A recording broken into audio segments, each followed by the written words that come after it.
This is the Defcon warning system. Alert status for 2 p.m., Thursday, March 1st, 2012. Condition green, Defcon 5. Condition green, Defcon 5. Condition green, Defcon 5.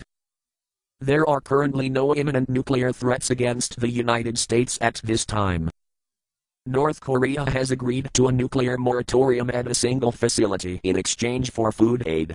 Analysts note that the agreement calls for the moratorium only at a single facility and does not cover other aspects of nuclear work by the nation.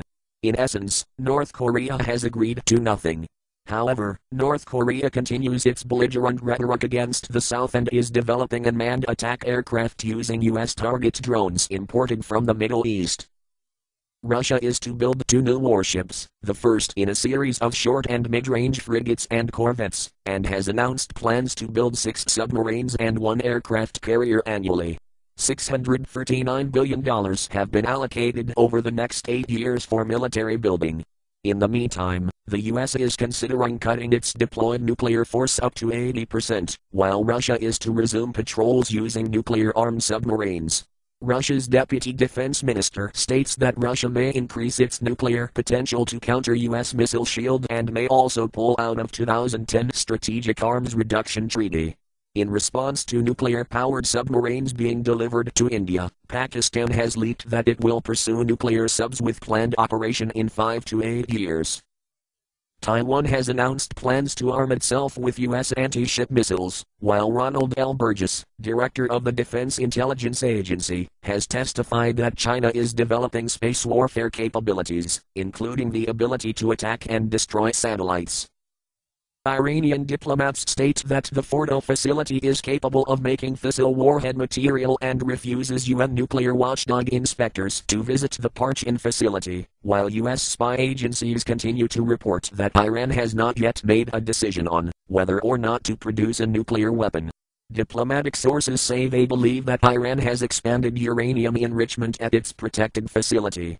Iranian naval exercises, described as defensive preparation, appear more to be practiced to attack the Strait of Hormuz, as the maneuvers showed a definite trend of engaging in asymmetrical, or unconventional, warfare. The United States is increasingly believing that an attack on Iran will be required and, in an almost dizzying turn, now begins plans to assist Israel in an attack. However, the U.S. military believes that its bunker-busting bomb is not capable of reaching hard targets in Iran and is seeking an upgrade to the weapon. Nevertheless, they have sent special elite commandos to the Iranian border, ready to engage Iran in deep operations. On the other hand, the 2013 United States presidential budget proposal cuts Israel's missile defense program by $6.3 million as well as cuts funding for the U.S. ballistic missile program by $700 million. However, the new budget proposal continues increased funding for nuclear modernization, but disturbingly Deputy Defense Secretary Carter states that the U.S. must be open to purchasing foreign-made weapons and equipment. For its part, Iran is to more than double its defense spending, while it has begun mass-producing the Zafir anti-ship cruise missile. With regard to the aborted joint missile drill between the United States and Israel, it has been rescheduled to October 2012.